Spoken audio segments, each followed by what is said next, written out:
Shanti, how are you? Good, how are you? I'm doing well. It is such a pleasure to finally meet you. I know. I feel like we keep meeting virtually, but not. Yes, we do. But I'm a big fan of what you did in California, so congratulations. I know it's Oh, a thank little you. late coming, but Oh no, I always take the congratulations. I'll take it whenever. yeah, no, that's a big deal. I hope more states take that as a model for Yeah. protection of journalists. Yeah, we're actually putting together kind of a playbook as we speak. So we've been getting legal experts. We got a whole bunch of legal experts together to write opinions that we could disseminate to the different law enforcement agencies throughout California.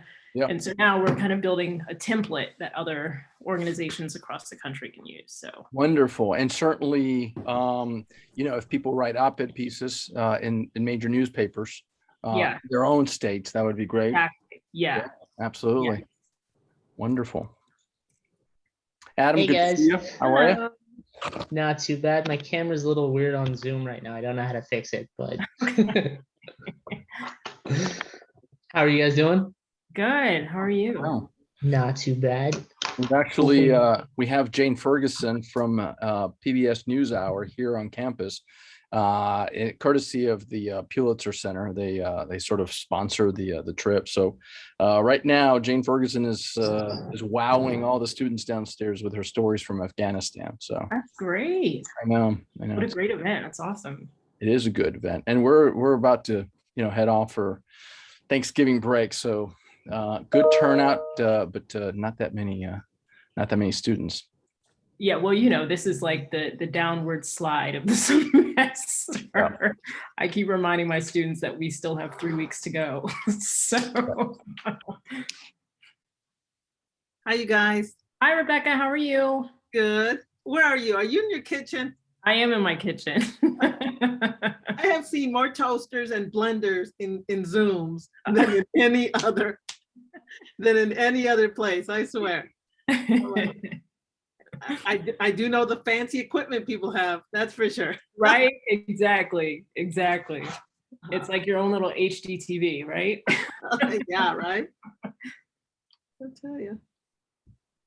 Hey, but those do you remember Debbie Denman? Yeah, I do. She works at HHSN. Yeah. I mean, talk about a cool job. Like, she's I know. Look at this outfit. Look at this. She's perfect for it. I was gonna say, I think she's perfect for that. Like, her whole personality is like dead on with what they're doing there. Yeah. And she gets clothes and stuff. Right. She has to wear it, Yes. And it doesn't matter, because remember, her station was like, because they messed with her because of her weight. And now it's like, who cares that, she's a curvy woman? Who cares? Exactly. Wow. Exactly. No, I was really close with Debbie Denman. Okay, that's cool. Yeah. That's cool. I like her a lot. Yeah, no, she's a good person. Mm-hmm. So when are you starting this, Adam?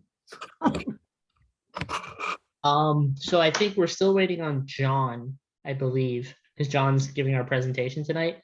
And Bill Mccluskey is going to talk too about the history of the delegate system. But he registered for it. Will that impact his ability to talk to us? Yeah, he should have gotten an email as a registrant. So why don't you go ahead and send me his email? Okay, hold on. I will. Well, to your rest of the committee, I just wanted to stop by and say hi to everybody. I'm not part of this committee, but since I'm the president, I have to say a few words. So I'll take up the time while Adam and those guys get it together. Anyway, so thank you for volunteering. Thank you for taking part of this. I'm a little confused about the delegate system because, I'm part of other journalism organizations where it doesn't exist. So I hope, because it created such a big part of the conversation last year at the convention, that I hope you guys work it out and make it better so everybody will be happy, because, the happiness of our members is so important. So anyway, I just want to stop by and say thank you for volunteering. And I'm so glad Adam was able to get you in there. I know, Adam. And now I get to see Adam because he finally bought there's a camera to the computer, a light. He used to do it in the dark, like, you know, those people that are in their basements in the corner. Yeah, I had to look professional. Does my camera, so when I look at my camera, it looks like my face is all stretched out. Does it look normal to you guys, or? Yeah, it looks Yeah, it normal, but okay. you know, how close That's are good you? to know, because the way it looks to me, it looks like. Well, no, but how close are you to your computer? Like I sit pretty far from my computer. Yes. Yeah, I I mean, don't there's know, no that reason. might help a little bit more. I'm gonna call Bill and tell him to log in on the invite. Yeah.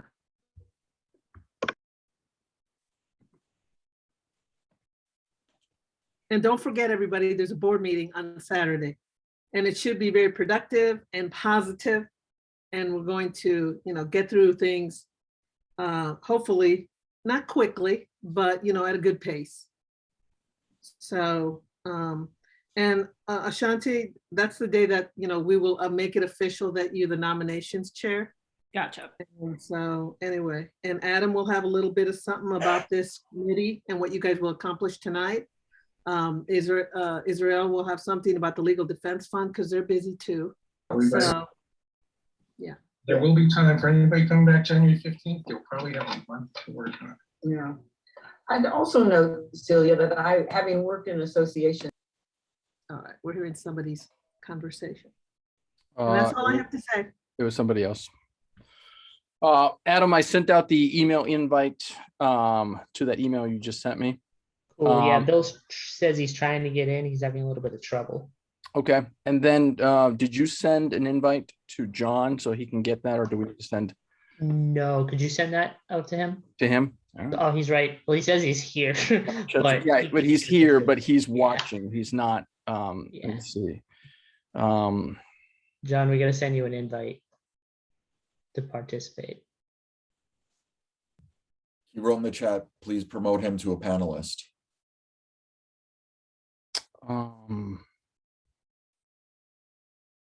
This is Stacey. Can you guys hear me, even though you can't see me? Yes. Yep. Okay. I just saw the name. Someone said, how about Stacey? Hazel said, how about Stacey Overton Johnson? But I have been here this whole time.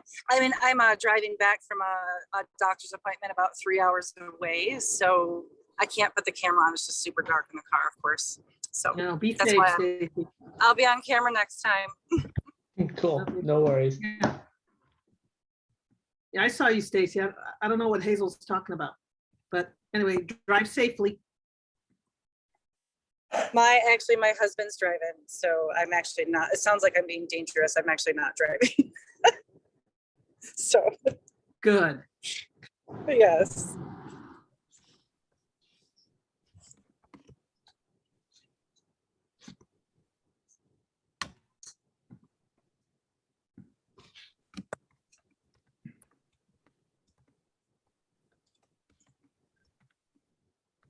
And by the way, everyone, I did put it all on social media. I think I'm pretty sure I sent it to most of the chapters out there, just so everybody know that this meeting was going on.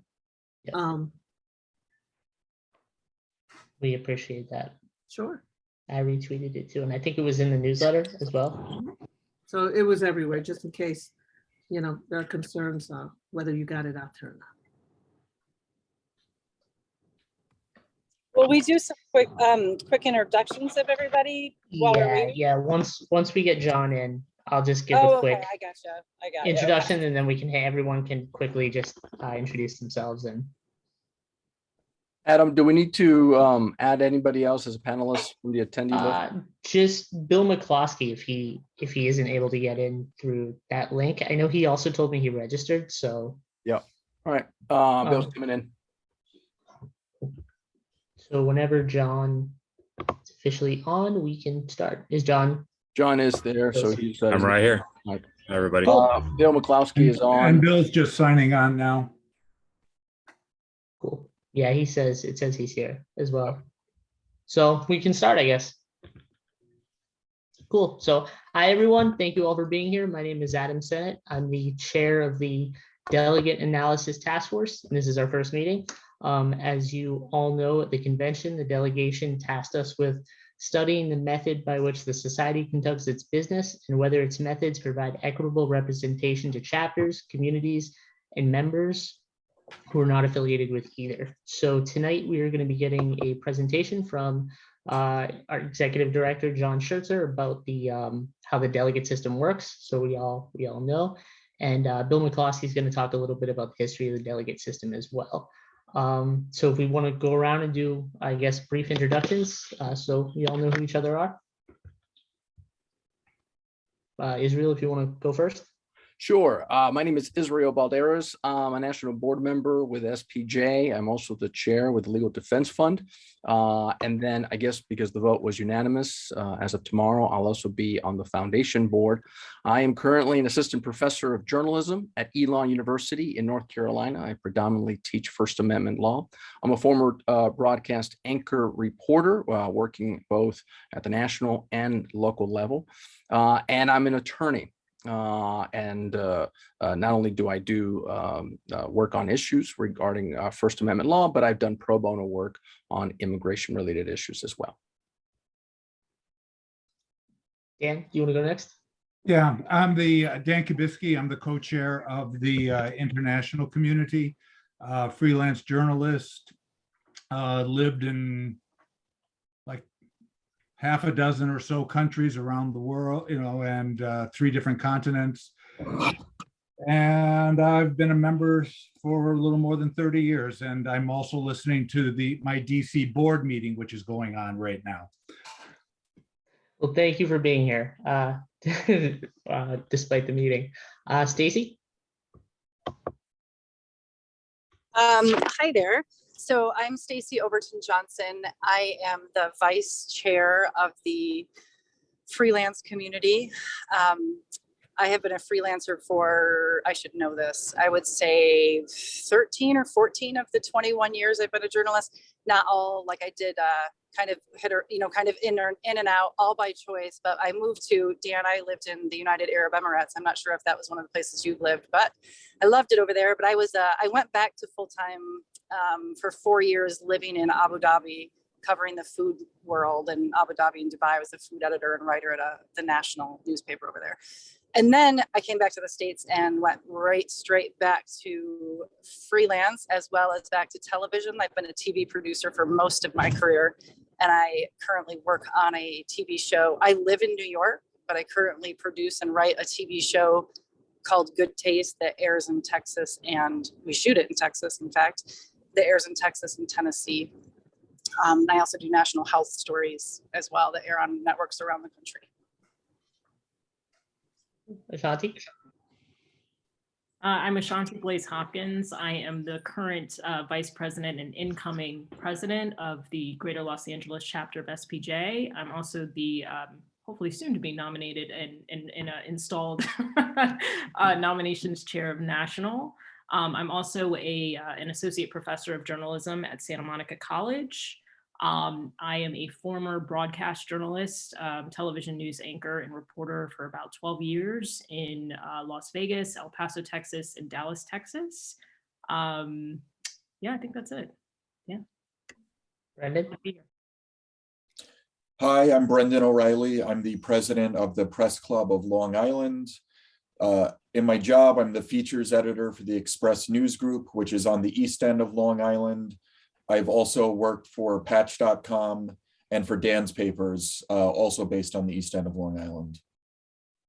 And our 2 guests tonight. Bill, do you want to introduce yourself? I'm Bill Mccluskey. I'm a former chair of the Bylaws Committee, former member of the SPJ and SVX board. Been serving as parliamentarian some years at the convention. I'm retired from a public relations job at Bell South. I'm also retired from the Associated Press. I started my career in broadcasting in Philadelphia and then Washington, D.C. I'm also honored to say I'm a Wells ski winner. Bill, I love your dog, by the way. Yeah. I also wanted to mention Daniela Ibarra is also serving on the task force, but she's on assignment tonight and was unable to attend. So we'll be sending her the recording. And last but not least, John. Hi, everybody. John Schertzer, your executive director. Been in the role for 2 years, broadcasting live from a Flying J truck stop off of 469 near Fort Wayne, Indiana, because I'm on the way back from Bowling Green, Ohio, passed right by Rebecca's hometown of Napoleon, where I was with my dad, who had a minor surgery but needed my help. And so I'm en route back to Indianapolis. So I'm here for the opening portion of this to give my presentation, and then I'll probably turn off my camera and listen into the rest and try to get back on my way. But thank you all for serving in this very, very important role. And thank you for being here. I hope your dad's doing all right. So Yes, we can jump in, I guess, to the presentation. I know we're all looking forward to it. Okay. Before I jump into Rebecca, did you want to say anything, or did you already do that? I don't know if I missed that. Yeah, I already did while Okay. everybody was logging on, but thank you so much, John. And I do, I hope you wave to my family in Napoleon, Ohio, and I Yeah. hope your father's doing well. Thank you. If someone can let me screen share, I have just a couple of really basic rudimentary Parliament PowerPoint slides here too. I'll start while we're working on that to say that since I've been executive director, it's only, like I said, it's only been 2 years, and it is the delegate system and the process by which we appoint delegates and the process by which we go through the business of the association is still pretty new to me. The person that was in charge of it from a staff level was a person named Caroline Escobar. Caroline has taken a new job and is not on our SPJ staff any longer. So I was trying to get data and information from her. She still helps out, when she can, as well as trying to build from my own memory what had happened or in the past. But Bill will be able to fill in some of this as well. And I'll just give you sort of a sense of how we go about choosing the delegates so that we get to the point of having the delegate meeting every year and voting on business. So, so basically I'll walk through some of what I would say are like 8 things that happen real quickly as we go through this process. So the very first thing, oh, here we go. All right. All right, so chapters, we have an annual report process, as those of you who work strong in chapters know. And then annual report process is sort of the start of this process. So when the annual reports come back to headquarters, on those reports are an indication from the chapters of how many active pro-student retired members they have. So every membership level in our organization is eligible to count towards the delegate total except associate members. So that's why, we look for those types of members instead. We'll verify the member count based on our database system. And if there are discrepancies, we'll try to work that out with the chapter. So, it might've been somebody who was late on dues and didn't realize it, or we had somebody as active that they didn't have on their roster. So it's a good time to try to get that all set. That give and take process then finally results in us being able to determine how many members are within each chapter so that we can determine how many delegates they get. Every chapter gets 1 delegate per 50 members. So if you have 50 members, you get 1 delegate. If you have 51 members, you get 2. If you have 99 delegates or 99 members, you get 2, so on and so forth. So it's for every 50 members. It's also, and I should note this here, I think you all are aware of this, but we allow our unaffiliated members to be represented by what we call regional delegates. And they are also counted by 1 delegate for every 50 unaffiliated members within a region. We'll get to that in just a second down the road here. Chapter presidents are then notified by email how many delegates they've been allotted based on that count. So we would respond back and say, you have 10 delegates to send to the national convention to take on the business of governing the organization. The chapters are given a deadline then to get back to us with who those delegates are, as well as alternate names. We'll verify that each is an active member, and then that's who we'll communicate with as we share information going into the business meeting. During the same time, we promote the opportunity to serve as a regional delegate. So I mentioned that just a moment ago. So within Region 1 per se, if we were to have 500 members, then we have 500 unaffiliated members. So members who aren't connected to a chapter, so they don't belong to a chapter. Those members can count. So every 50 of those members can be apportioned a delegate that is considered a regional delegate. So, for instance, last year, Alex Tarquinio served as the Region 1 regional delegate, and she could represent, I think it was just her, so she represented a number of votes. It could be up to however many per 50 those are. So there could be 10 regional delegates, for instance. So anyway, we promote that through leads, we promote that through a member email blast.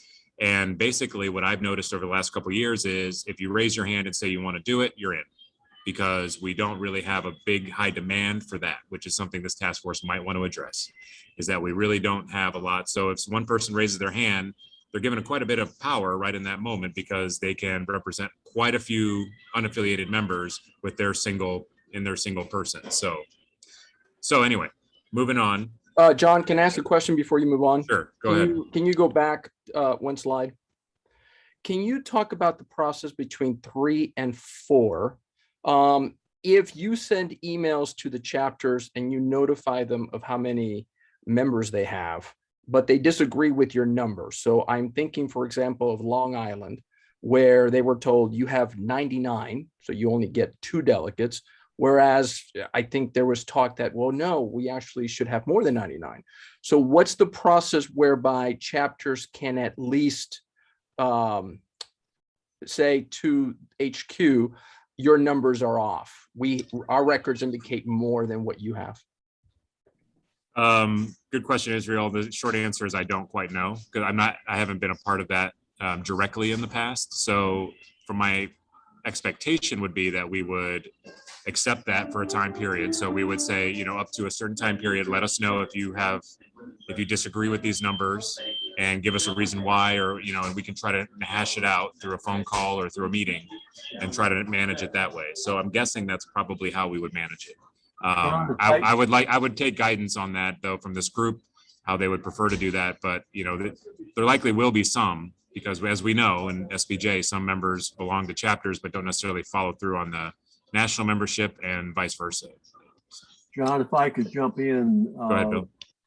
We've always had the DC chapter, and I think Dan will confirm this, been able to work with whoever was the membership person at headquarters to resolve those differences. And most of the differences had to do with clunky computer systems, and you've replaced the computer system, and we hope that's all gone away.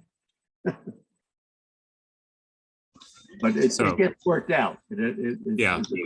So that's I guess the best to say is that we strive our best to work it out. Obviously, there has to be some deadlines by which we do that because we got to move forward at some point. But okay, thank you. Delegate training and preparation is really the responsibility of headquarters at this point. So we let the bylaws resolutions committees assist in the updating and revision of the handbook that they're provided.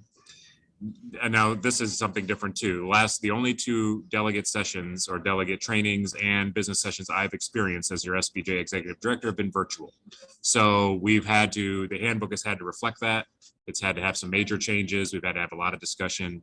So that's something the task force ought to also consider is, are we ever going to go back to it's all in person? Are we going to go back to it's all online, or is it going to try to do a hybrid? And then how we handle the delegates training at that point will have to be decided. We do a training session. This last couple of years, we've done it on Zoom ahead of the meeting. And then at convention, from my understanding, and this is how I'm familiar with other associations I've been a part of, during registration, you can be verified as a delegate at that point, or right at the moment that the business session begins, you're verified that you're there, you're allowed in, it's stanchioned off so that those who aren't delegates watch from a gallery, and so on and so forth. So that's the process as we get. So at that point, then the delegates are seated and they vote on the business of the society. So the only thing I'll say is issues to consider as I consider this and look at this is we obviously have a process where we now allow multi-vote delegates. And I think we ought to just take a big picture look at that and say, is that okay? So for instance, if Long Island gets 2 delegates, but only sends gets apportioned 2 delegates, but only sends 1 person to vote, that person can vote both votes. So they get 2 votes. So all the way up to however many there are. So if Headline Club of Chicago gets 8 votes, but only sends 1 person, that person can cast all 8 votes. Now you hope that they would apportion them as the representation allows, or informs them. But, that's something that obviously gives some people a weighted advantage, in a single person. I just mentioned, how are we going to conduct our business meetings going into 2022 and beyond? And how do we get more regional delegates? Those are some things from my seat that I think this group could really help address, as well as a myriad of other things. So, so that's that. At this point, I'll just take any questions you have and anything around the process of how we find and then get the delegates prepared to go. Does anybody have any questions initially? I've got a Yeah, couple. I have that's a all. question. So when we're talking about the delegates that represent the unaffiliated members, are they ever required to reach out to the group of folks that they're representing to find out what they feel about the issues that they may be voting on, or do they just kind of get to vote however they see fit? A very good question. There is currently no checks and balances on that. It's highly encouraged, and I think most, if they're doing their jobs well, would do that and try to seek feedback. But right now, there's no, we don't know if that happens for sure, and we can't really hold someone accountable if it doesn't. So that's why it, that's something to be considered. Is on a tight vote, it gives quite a bit of authority to that one or two individuals. My experience is I've seen most, I think I've heard, have reached out and tried to get feedback. So people do the right thing most of the time. Can you give me an example as a follow-up question? Can you give me an example of somebody who did that? Who reached out? Yeah, you said it's your experience. So can you so give me an right example of that? in the chat, Bob Becker put it that he was one, and I remember him indicating that he had. I do believe that our region 11, I believe that's our, so like Lauren Bartlett would do a survey or a call out to people before she would cast votes. But Israel, I say that I've seen that happen. I can't tell you if their votes reflected what they learned, to be honest. You just don't know that for sure. So. And there's no record of that somehow to be verified? Okay. No. I should also add this because it leads to another question. So say we had room in region 4 for 5 delegates to represent the unaffiliated members, and say 6 people wanted to do it, we would conduct an election for those 5 delegates, and we would use our election system to do that. That has not happened in my tenure. I don't know if it's ever happened. Stacey has a Your question. tenure pretty much lays down with the with this regional delegate thing, and it's only been going 2 or 3 years. You've seen it all. Stacey, you have a question? Stacey's hands up. Yeah. I do. I just have a pretty basic question for John.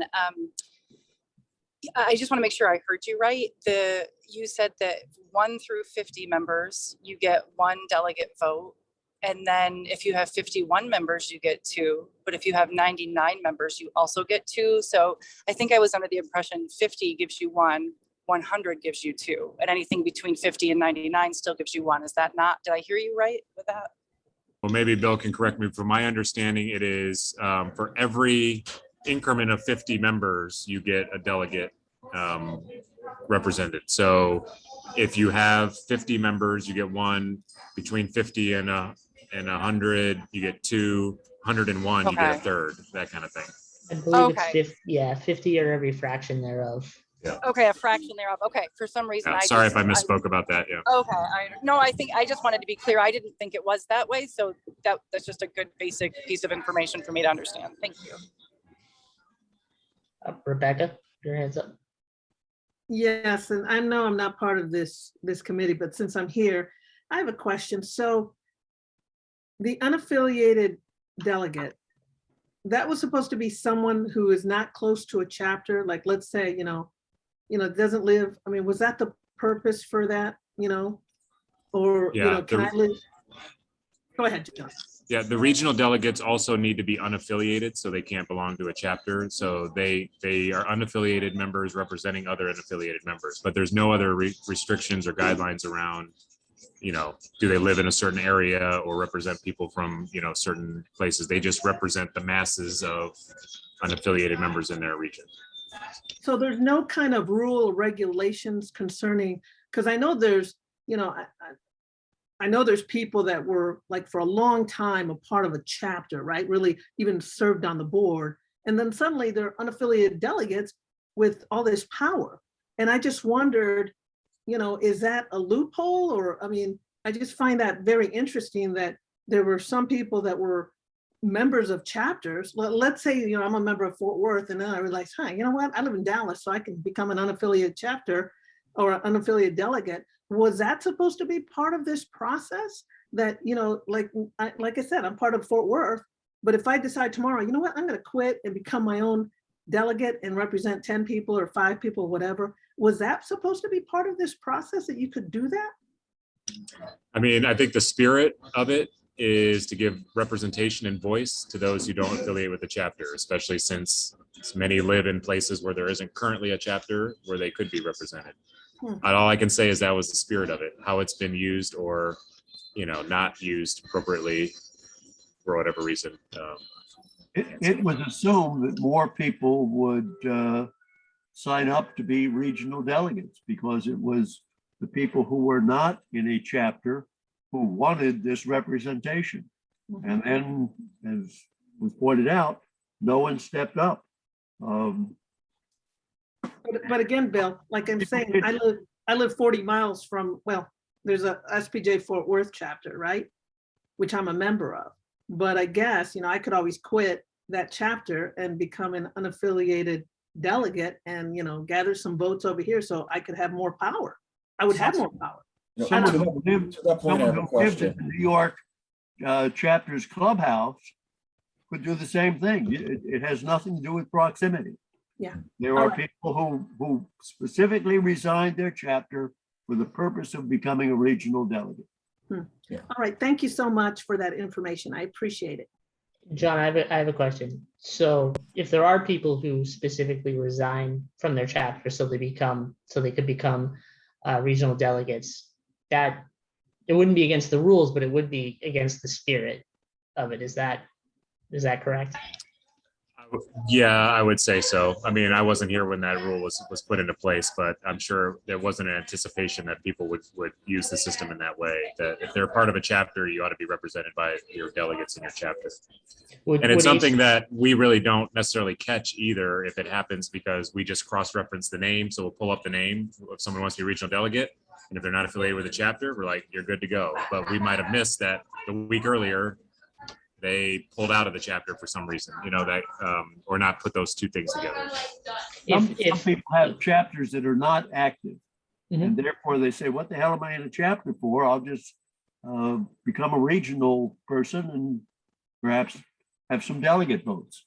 Would be nice if they had one, but some of them got as many as 10, if I recall. If headquarters was aware, though, that somebody was leaving their chapter just so that they could become a regional delegate, would anything be done about that? Could anything be done about that? Probably, I don't necessarily have any authority to do anything about that. It's nothing in the bylaws. Yeah, nothing in the bylaws. And there would be nothing preventing a person who left their chapter and became a regional delegate, or who maybe was just a regional delegate, from continuing to attend the chapter board meetings, be involved with their chapter, even though they're not officially on the rolls. Yeah, I don't think there would be anything preventing that. Brendan, just if I can chime in, just to chime in, I have lived in a lot of different areas of the country and the world, and have been a part of SPJ. When I lived overseas, I wasn't, but since around 2012. And some chapters are much more active and much more lively than others, as you all know. I was actually the president of the Houston chapter when I lived in Houston for the last couple of years. And I now live in New York, so I'm no longer there. But we didn't have, our Houston chapter had like 4 people on the board, and we had 11 members or something. We were just terrible, and we couldn't get anybody there. And if I was a member, if I wasn't on the board and I showed up to one of those meetings, I wouldn't want to be part of it. We tried, we put things on, but it just wasn't great. They're growing. Ruth Ness-Rule is the president now, and she's growing it, and she's doing a great job down there. But there are certainly many situations where people do not want to be part of the chapter because the chapter's not doing that much at all. And for example, I now live in New York, but my closest chapter is 5.5 hours away from me in New York City. I think probably Vermont or New Hampshire is closer. I'm right on the Canadian border, and I joined the Deadline Club. And a week later, I'm like, yeah, I'm not going to rejoin this because I'm never going to show up for anything. So I did ask Caroline if I could be a regional delegate, even though I've been a chapter president before and part of the South Florida chapters, and would be happy to, but it doesn't. I'm the perfect example of why we should have regional delegates, I think. I'm very involved with SPJ. I've been very involved for years, and I would like a voice. You don't live in Houston anymore, though, correct? I don't live in Houston. I live in upstate New York. Yeah, Right. very upstate. Like I said, on the Canadian border. Yeah. Well, it also wouldn't make sense for you to be represented by the Houston or have a vote for the Houston chapter. as Right. well. No, of course. But if I'm just saying, if we weren't a great, when I was there, we weren't a great chapter. It wasn't for lack of effort trying. We weren't great. There wasn't a lot of involvement from fellow journalists. We just didn't get a lot of people signing up to be members. And I don't know if people would have wanted to be involved when they've got, there's 10 of us at any event, I don't know if that would have. And so I can see some of those people might have said, yeah, I don't want to be part of the Houston chapter. I'm going to be a regional delegate in Houston, even though the Houston chapter exists. There are many people, maybe not many, but there are people who are members of a couple of chapters or several chapters. One, Paul McMasters, who was president of SPJ many years ago, was a member of every chapter, and he paid dues in every chapter. And under the current rubric, you must select which chapter is your quote home chapter, but your home chapter need not be your geographic home chapter. Right. Yeah. Basically, if you cared to represent, say my home chapter is Houston, even though I live on the Canadian border, you could do that, or you could pick a New England chapter as your quote home chapter. It's that's just how it works. And it's had his hand up for a little bit.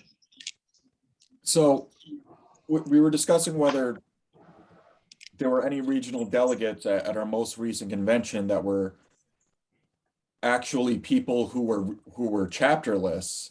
And as I'm thinking back, I don't know that we had anybody who was chapterless. It seemed to me that every regional delegate was somebody who resigned their chapter, or even specifically resigned their chapter board specifically to be a regional delegate, even though they may have continued to participate in their chapter activities. They could have participated on a chapter committee even, while just not formally being affiliated with that chapter.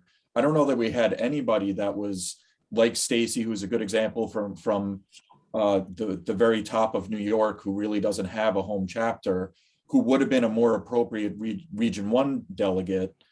But on the other hand, to Adam's point, as a chapter, we struggle to send more than one delegate to the convention. And if somebody on Long Island really, really wanted to be a regional delegate, and they came and they said, I want to be a delegate, we would happily send a second delegate to the convention rather than just having me cast 2 votes, which I feel is a better formula than that person quitting our chapter or quitting the Deadline Club so they can then be a regional delegate. And because one person can represent 10, it might be a more fair system. If you're going to be a regional delegate, the maximum amount of votes you could have is 1. You can't speak for every single unaffiliated person in the region. And I don't want to go into it at length right now, but the unaffiliated thing, one of my biggest problems with the unaffiliated thing is I found that half of my board members were not active members of our chapter through no fault of their own. They all just expired off of the SPJ rolls and never got added back, or maybe they never got added in the first place. So we had people, they were in the head count for unaffiliated when really they should have been in the head count for a region. And that would have reduced the amount of regional delegates that were at the convention with a lot of power had people who were truly chapter members been counted as members of their chapter in the first place. Does PCLI charge dues? No, Okay, well, that complicates it a little bit because it's harder to keep track of who's a paid member and So John, I've got another question. Sure. How early does headquarters start reaching out to unaffiliated members to alert them that they could be regional delegates or this system even exists? Normal, I think last year we started the process in May. And I think that was right around the time that we started also, finalizing annual reports and getting information out. So it just right about that same time. This year, it might be a little later because our convention's almost 2 months later. So, And you said that it was a notice was put out in Leeds and an email blast was sent out to all of the unaffiliated members. yes, I might have just been an email blast to all members about a variety of things, including that. I can't remember for sure. Okay. We certainly, I think, could do more to promote it from our end, but I also think there's something the regions could do to help at their regional conventions or meetings in the spring, or when they're that make sure that they understand too that those opportunities exist. And Yeah, I correct will me if say I'm- there's quite a few of us in the freelance community. We've had this discussion that, one or two people missing that I could understand, but there was quite a few of us. I don't know if it was just buried somewhere and, in our busy lives, we didn't read through every single thing in an email. I don't know, but I would almost ask for that to be a completely separate email, but it's such an important thing. I think that could be an email blast. Just that's the only thing in the email. Well, correct me if I'm wrong, but right now in the bylaws, there's no requirements for HQ to do anything, I don't think, right? There might be something in the policies about things I laid out, but I don't recall exactly. But yeah, there's, anything we can do above and beyond what we have done for sure. I would also caution, the group as well, is that we could send out 15 direct blast emails and still have the same result, because Right. not many people, there's a select number of people who really care about this kind of stuff, right? Yeah. So. Well, I guess my question is, what has the response rate been so far to HQ's efforts? It's not been great. I can't tell you exactly. I think we've had just 5 to 6 regional delegates over the last couple of years. So it's not great. So I sent an email to Caroline to be a Region 1 delegate maybe 3 months ago. It was right after, it was actually a couple months ago. It was right after the annual meeting. And she did respond immediately and said that there would be information coming about this and to look for it. And it sounded like in the spring or not soon. So she did respond immediately to that, but it doesn't sound like there's that, hey, just send an email and you can be a delegate anymore. Because I tried it and it didn't work. So what would happen? What happens when somebody doesn't step up to be an unaffiliated or regional delegate for a region? That position just goes unfilled. Then the votes go uncast. Yeah, Right there you go. now. Yeah. Is that the majority of regions that you've seen? Oh yeah, definitely. I mean, I think region 2, 1, 11, maybe the only ones that have consistent regional delegate representation, and that they don't even, I think, have all of the, they usually have 1 or 2, and so those 1 or 2 people have a lot of votes to cast. John, I have a question. Sort of, it's tangential to this conversation. As I understand it, as a member, I pay to HQ, and then if I join a chapter, because I join the chapter, you then share those funds, right? That's a 50% share. Is that correct? No, we remit all the chapter dues back to the chapters. We don't keep any of that. Okay, so if the chapter doesn't have dues, then the chapter gets nothing. Right. National keeps your national dues. The chapter gets your chapter dues. The dues in DC are $25, and once a quarter, the DC chapter gets a check for all the $25 that came in with renewals. And some people renew for 3 years and only pay 1 year of chapter dues. It's a bookkeeping nightmare, but it's better than asking a member to submit 2 checks, one to the national. But if your chapter doesn't have dues, then national remits nothing to your chapter. And so it's an incentive, Bill, right? That chapters would have some dues so that HQ remits. The view, as I understand it, is that the incentive is to keep the payment that the member makes as low as possible so that more people would join and not use the financial burden as an excuse not to join. So then to Stacey's point that she wants to have a voice and representation, do we have numbers that show per member which one's the more powerful of the regions? In other words, based on membership and money that's allocated to that region, who are the 2 more powerful regions, John? Well, I mean, numbers wise, region 1 and 2 are like, or maybe 11, where California is, are likely our largest regions. I don't know if the money thing matters much because those chapter dues go right back. So there's not regional. Some regions have bank accounts based on their regional conferences if they charge fees and things like that. But the chapters get the chapter money. It doesn't go to the region. So, you know, obviously some chapters have really large treasuries. I don't know if that matters much into this equation as far as delegates apportionment and such. So obviously at the convention, one of the big issues was you have as a vision to create communities. And in your presentation to the board in 2019, you discussed in some ways equating communities as sort of like a fraternity, a gathering at a bar or something like that. And now communities, they want voting, right? They want voting power just as chapters would, right? Well, we have 2 active communities, and I can't speak for both of them, so I don't know if that's what they want. I think But that was the issue. some members of them. Yeah, that was the issue. The issue was, since we're going to create communities, we want to create communities on the same plane as chapters. Yeah. Is that correct? True. Why not instead of chapters give them allocated delegate votes? Instead, why not give communities delegate votes? Why not say, for example, let's have 10 communities and each community gets 2 delegate votes.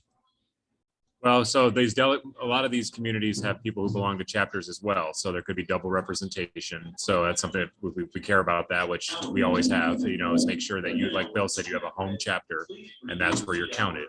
So now if for instance, the freelance community has 300 members per se, and 200 of them belong to home chapters, that leaves 100 who aren't affiliated. So maybe then they get 2 delegates for those folks or something like that.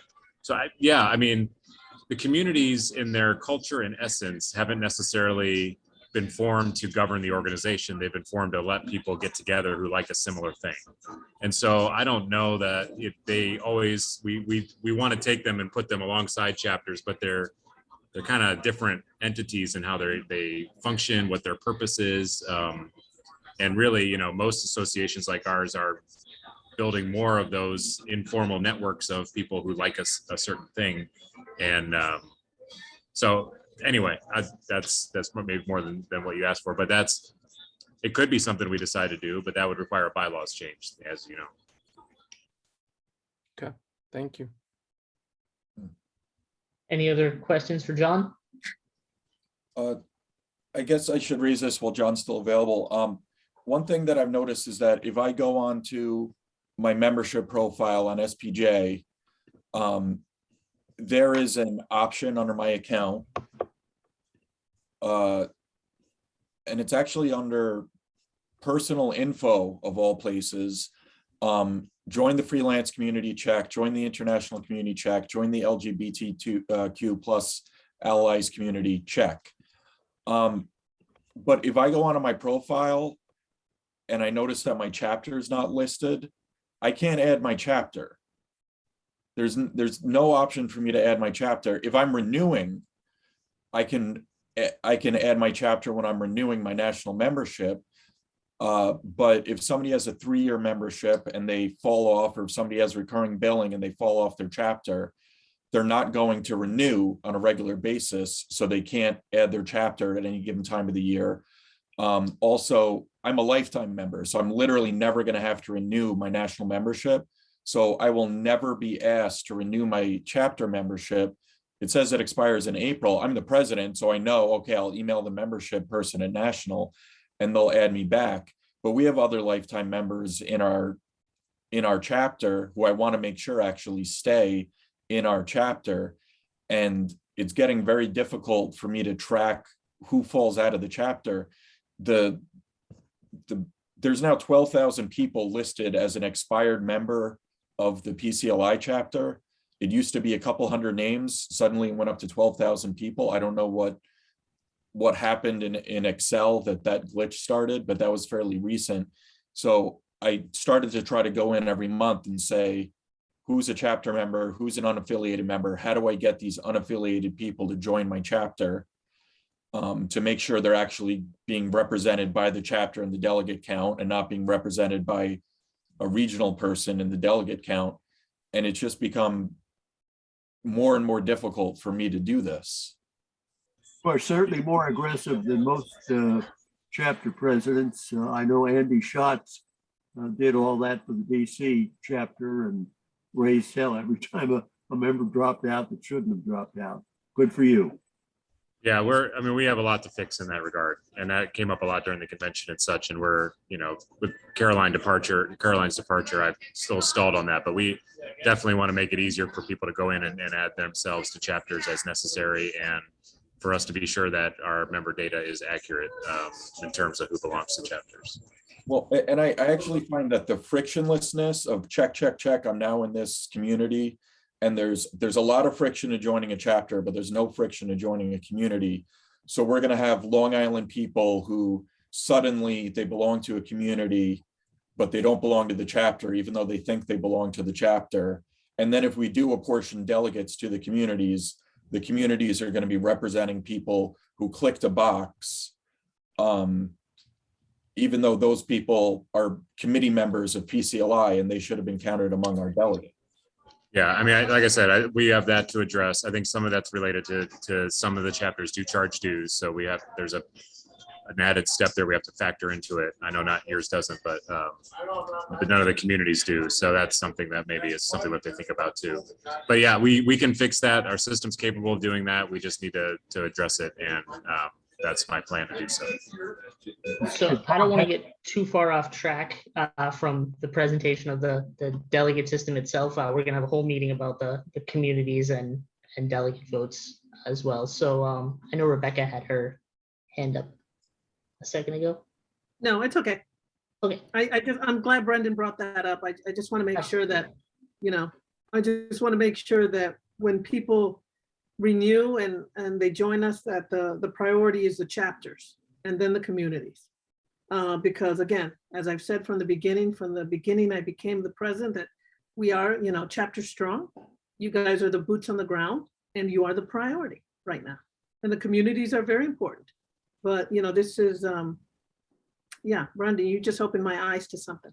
And and I'm sure John will make sure that that's resolved. Thank you. John, can students serve as delegates? Yes. Student chapters are treated just like professional chapters. And so they have a vote, right? For every 50 members. Yep. For every 50 members. And some students are members of professional chapters, and I guess if they were to delegate from their campus chapter, they could be a delegate from the professional chapter.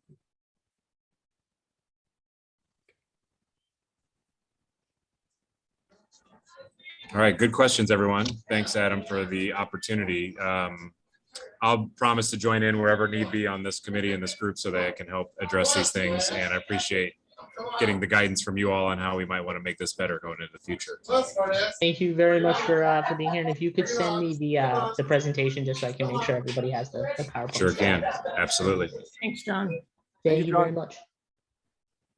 Be careful. So Bill is going to talk to us a little bit about the history of the delegate system and sort of how we got to this place where we are now. In the good old days, prior to 2013, you were assigned to a chapter based on your zip code. There was a list of zip codes for DC, and then we had part of Northern Virginia. And we kept arguing about where the line was between Northern Virginia and the rest of Virginia. And we had a little bit of Maryland, like Bethesda, where I live, and the Maryland chapter wanted some of those people, and it went round and round, but the zip code was what controlled.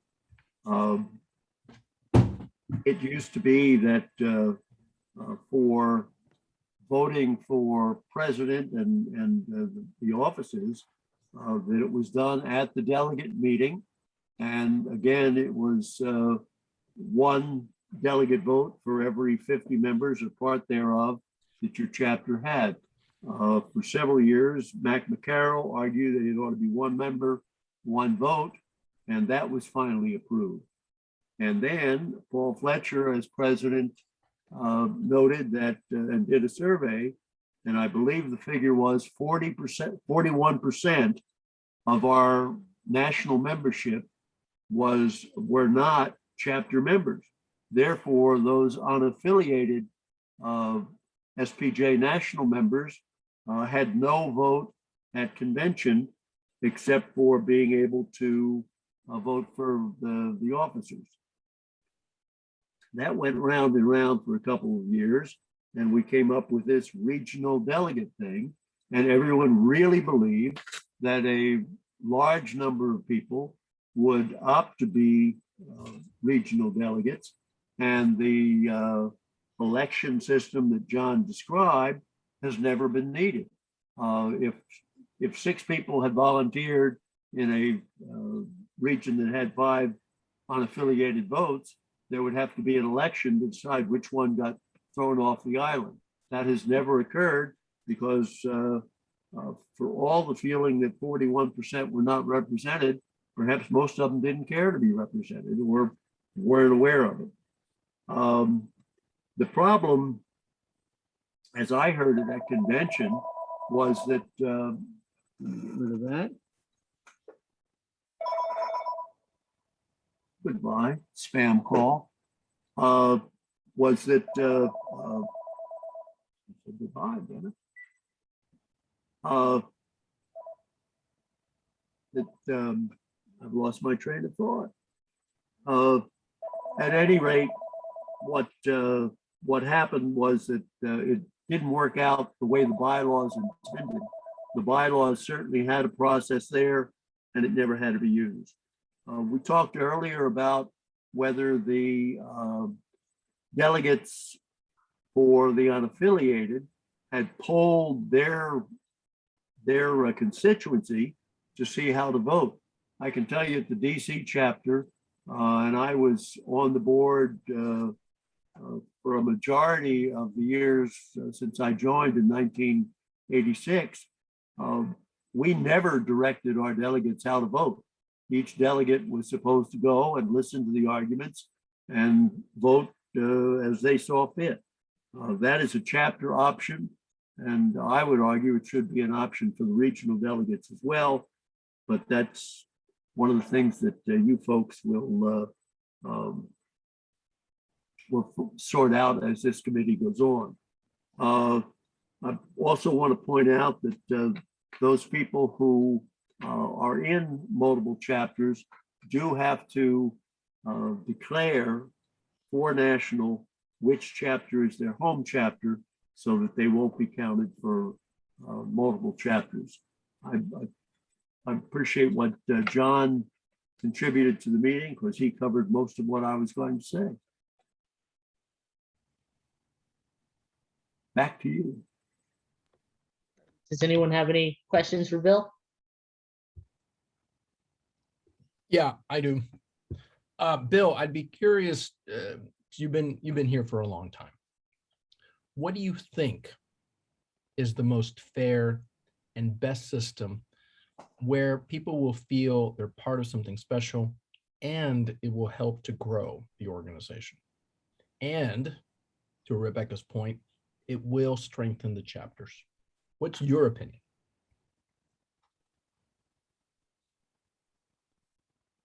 Mike?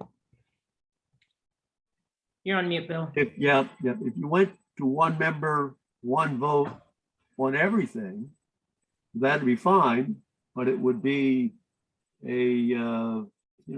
like the national conventions of the political parties, it would be chaos. And part of the reason that I think they set up the voting system as they did was most people do not go to convention, and to vote on everything in real time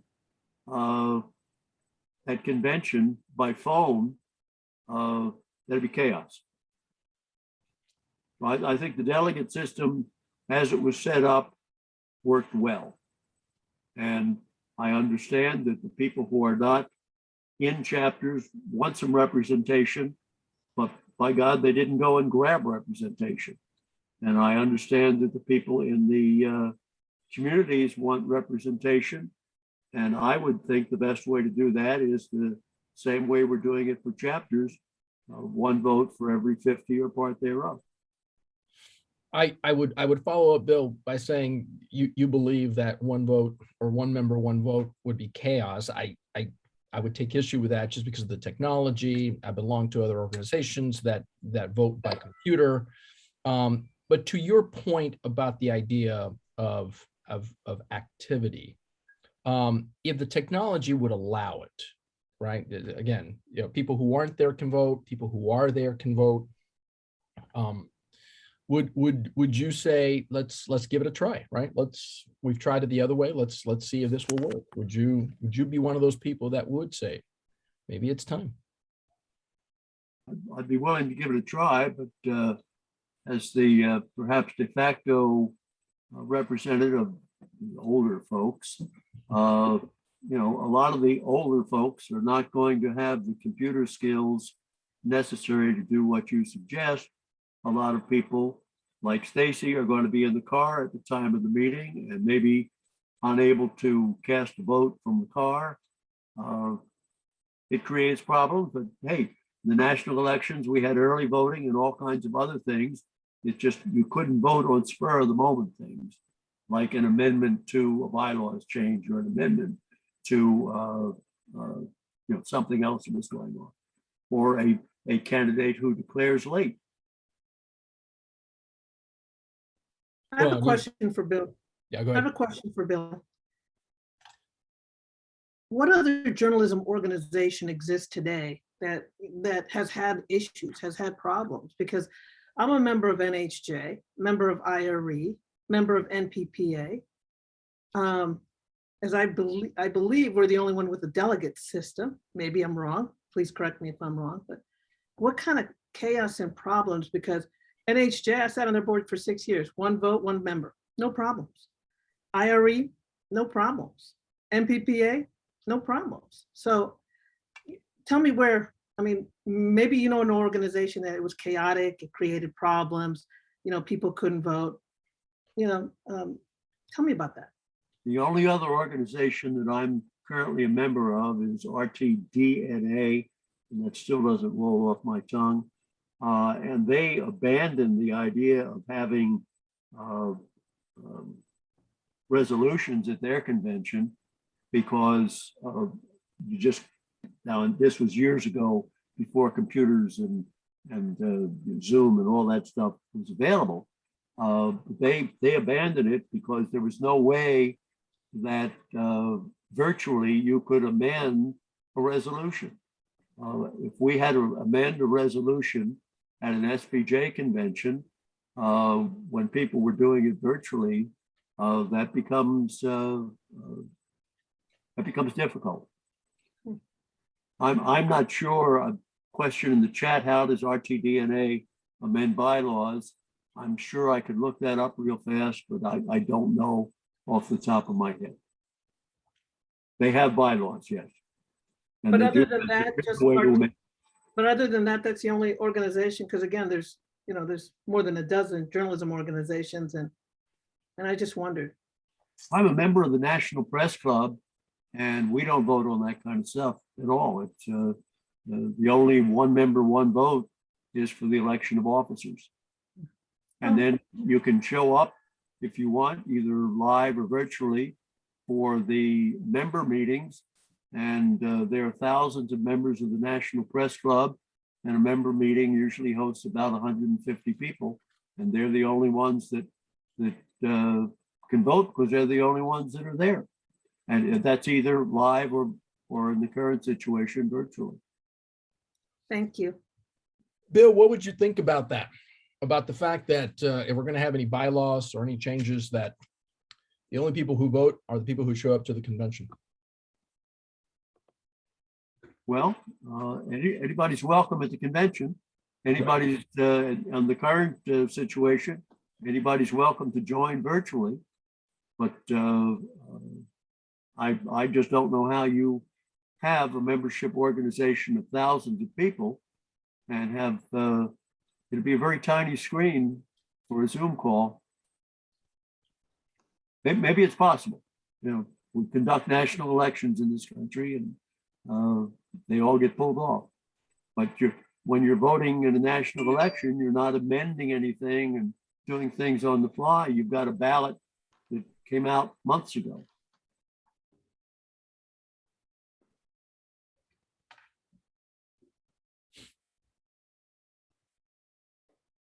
Does anybody else have any questions for Bill?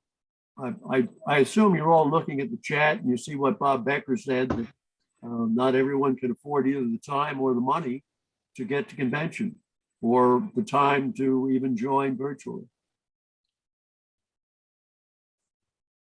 Well, if nobody has anything else, thank you, Bill, for being here. I really appreciate it. Bill, thank you so much. Thank you I for may hang around and listen for a little bit if that's okay. Yeah. Does anybody have anything they'd like to comment on or talk about? Yeah, I'd love to know from you, Adam, what do you see the process going from here? Yep, so we're gonna have, we don't have any other meetings scheduled yet, so I'll be talking to all of you about that. We're gonna have at least a meeting coming up talking about bylaws with Alex Triquinio. She's going to be an upcoming guest. We're going to have meetings focused specifically on an unaffiliated delegate system. We're going to have a meeting on the discussion over whether communities, the proposed bylaws amendment from the last convention, over whether communities should have delegate votes or not. We're going to explore what other organizations, NAHJ, NABJ, what those organizations do for their conventions. I've heard that that we may be the only ones with a delegate system. I'm not sure if that's true or not. We'll be looking into that. And we'll also be discussing if there's other issues that we will be need to bring up as well. And then how we will eventually, my plan for right now, which is subject to change, is eventually after we've sort of dived in and investigated the system. So this was sort of a broad overview. We'll be diving in, as you may have concluded, to different aspects of the delegate system in more detail coming up. And then we will all gather and sort of discuss proposed recommendations for the delegate system once we're all sort of done. Stacey, you have your hands up? Yeah, so I would like to propose that we in communities are given some time at one of these meetings to present what communities, at least what the freelance community does. I can only speak for our own community. But I do take issue with the idea that the communities are just a group of people who get together at a bar and like the same thing, because I will tell you that the freelance community works our ass off, and we put a lot of time and effort, and a lot of that programming that happens at this last conference was stuff. I think we had 5 or 6 sessions that were accepted. In San Antonio, we didn't have any that were accepted. We put them on anyway, and we made it work in rooms that we could find. And we had the deputy editor of Washington Post show up for our editor meet and greet, and it was a pretty impressive turnout.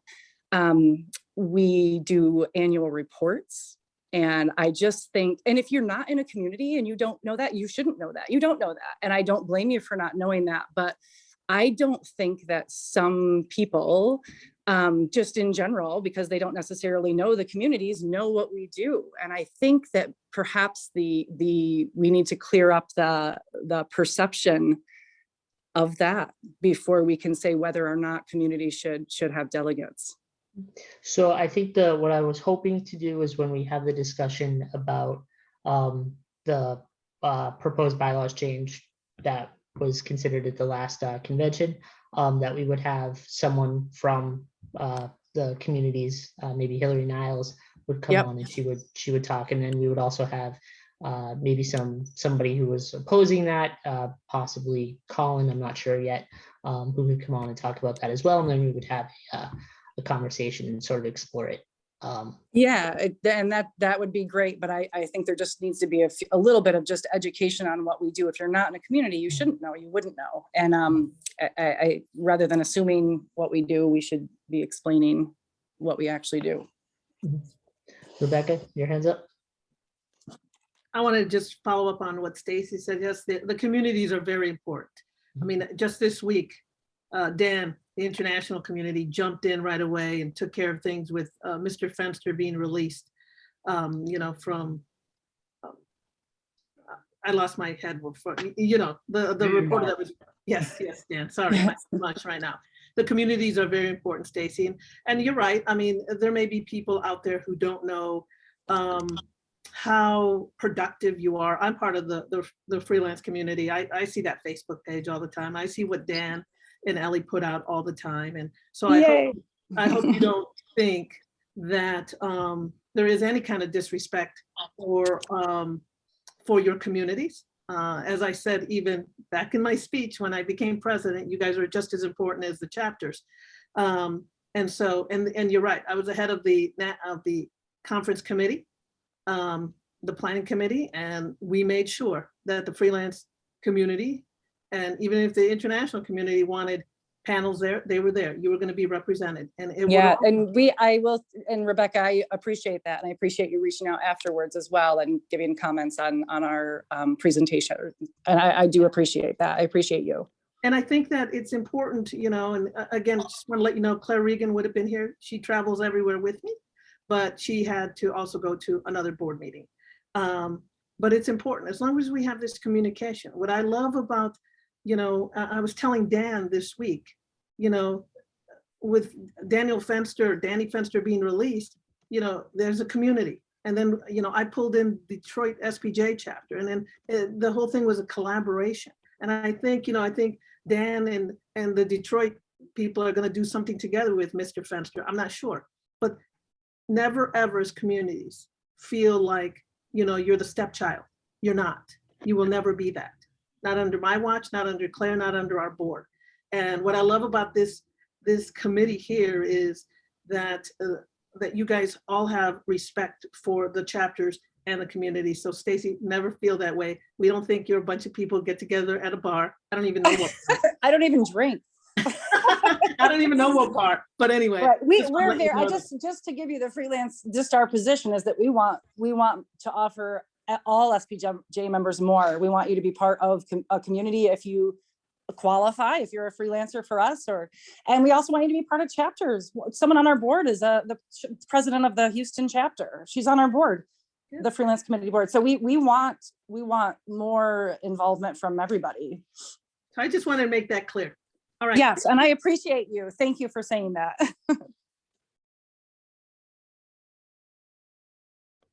So Dan, your hands up. Yeah, I just want to say one thing to Rebecca. Thank you very much. For 30 years, the international committee has been the bastard child of the country cousin. And it's just a real joy with you and with the previous two presidents have been very good to us. We do need to work on better, and this is, goes with the committees as well, is we need to advertise what each of these entities do so that members do know they can, if they've got an idea for a program, they can reach out to us with our resources to make their local program even better. And I don't want to make this a board meeting because I do have a board meeting on Saturday, but, and I apologize, Adam, but I just want to answer Dan real quick. I revamped all the committees, from some of the chairs to just a new blood, new people, but also people, veterans who had been there for a while. And yeah, the committees right now, one of the things that I told them is to work closely with the communities, work closely with the local chapters. Again, I'm telling you, hashtag SPJ strong and hashtag SPJ chapter strong. We're going to do this. We're going to be positive and productive. And that's why, I appreciate all of you. And I appreciate all of you who showed up tonight to represent this committee, because it's important. So no longer will you feel like the stepchild or the whatever child. You are part of the familia. Thank you. Bill, So I have a question for you, Bill. What do you think, because I think it was Bob Becker who posted this, and he says that it appears the NAH board presents bylaw changes to the membership as an up or down vote. What do you think about that? Why do we have this process where we still allow amendments even at the conference? What was the thinking behind that? To be frank, a lot of board members and members read the board book on the plane on the way to the conference. Don't give it any thought before they get there. A lot of them probably don't give it any thought until they get in the room. And, they have to, oh my God, something's got to get changed here. If you present it as a straight up and down vote, then anybody who's got an objection would just vote no. So that's what we do in national elections. You could either vote for Trump or you could vote for Biden or one of the other candidates. But I guess you got to write in, but we know how that would work.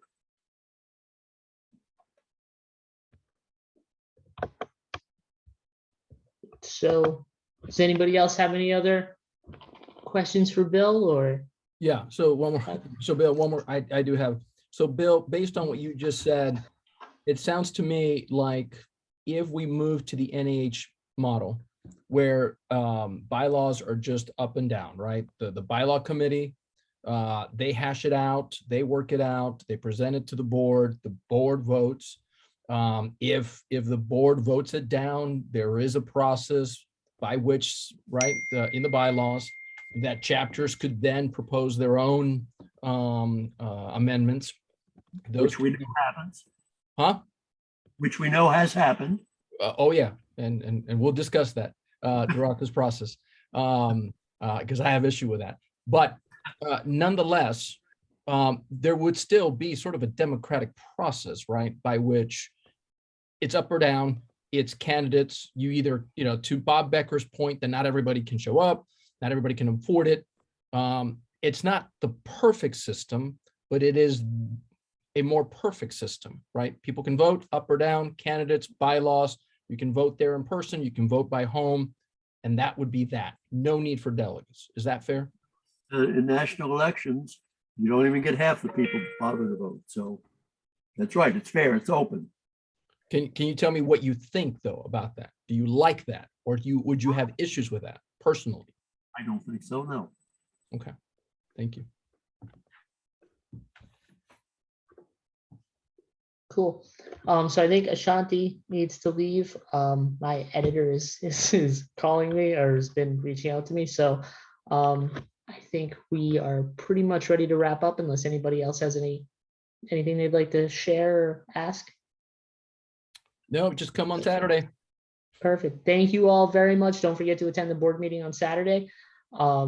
And I look forward to our next meeting. I will be emailing the task force members to schedule it hopefully soon. And thank you all for being here. I really appreciate it. Rebecca. Everyone. Thanks for Happy putting it together. Thanksgiving. Happy Thanksgiving. Happy You all. Thanksgiving. Be safe in your Yes. travels. Okay, Yes. thanks. Bye. Thanks.